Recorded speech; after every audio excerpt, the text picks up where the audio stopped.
Fine. Now let's draw the Gantt chart, okay? Let's draw the Gantt chart. It is a non-preemptive scheduling algorithm, okay? That is one point you need to keep in mind.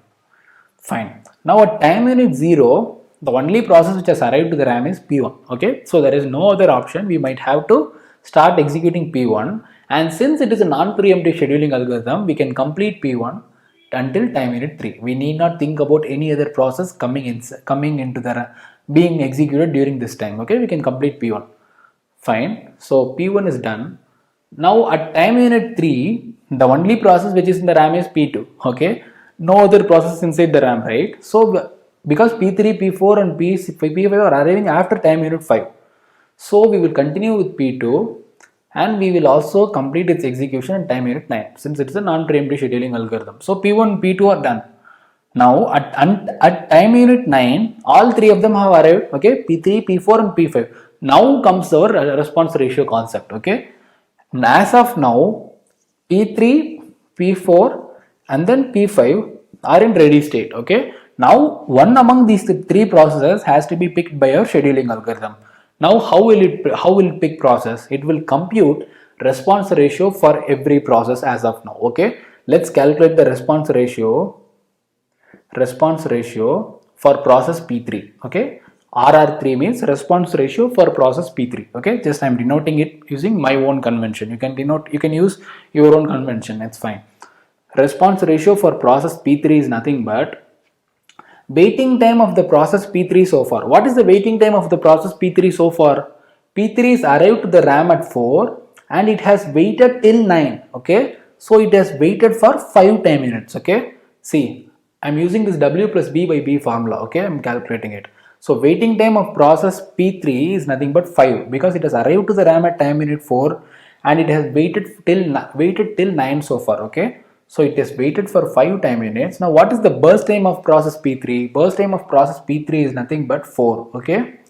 So 5 plus 4 divided by 4, which is nothing but 9 by 4, okay. Fine. Now let's calculate the response ratio of, let's calculate it here, okay.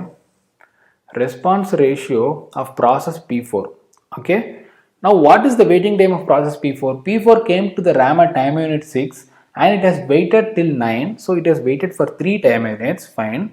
Now what is the burst time of process P4? Burst time of process P4 is nothing but 5, so 3 plus 5 is 5, 5 by 5, which is nothing but 8 by 5, okay, 8 by 5, fine. Now let's compute the response ratio of process P5, okay. P5 has arrived to the RAM at time unit 8, okay.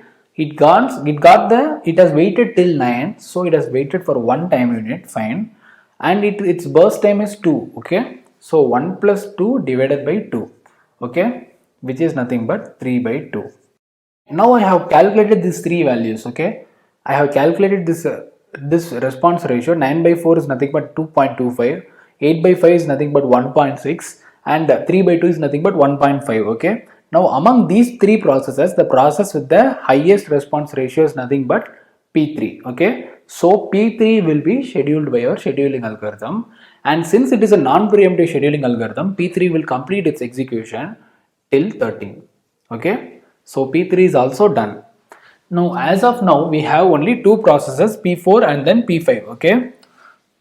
As of now we have only two processes, P4 and then P5, and our scheduling algorithm might have to pick one among these two processes because these two processes are the only two processes which are in the ready state as of now. Fine. Now for this again response ratio has to be computed. See, why am I computing the response ratio again for P4? Because waiting time might have changed, right? Whenever I was computing the response ratio here, the waiting time of processes will be different from whenever I am computing the response ratio here, okay? If waiting time changes, even the response ratio will also change, right? Fine, that's why I am computing it again. Fine. Now what is the response ratio of process P4? P4 has arrived to the RAM at time unit 6 and it has waited till 13. So 13 minus 6 is nothing but 7. Okay, 7 and burst time is 5. So 7 plus 5 divided by 5, which is nothing but 12 by 5, which is nothing but 2 5s are 10, 2 20.4 5s are 20. Okay, this 2.4. Let's compute the response ratio of process P5. Okay, response ratio of process P5 is nothing but it has arrived to the RAM at time unit 8 and it has waited at least till it has waited till 13. So 13 minus 8 is 5. So 5 divided plus burst time is nothing but 2. So 5 plus 2 divided by 2, which is nothing but 7 by 2. And we know that 7 by 2 equal to 3.5.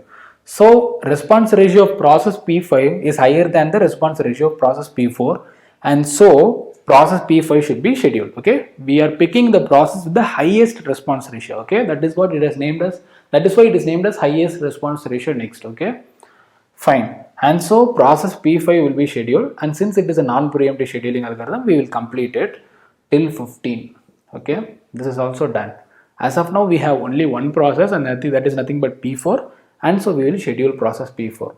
Okay, and it will continue till 15 plus 5 is nothing but 20. Okay, so this is also done. So now you can calculate the turnaround time, waiting time, and all this. Okay, it is quite straightforward, right? You can do it by yourself. Fine.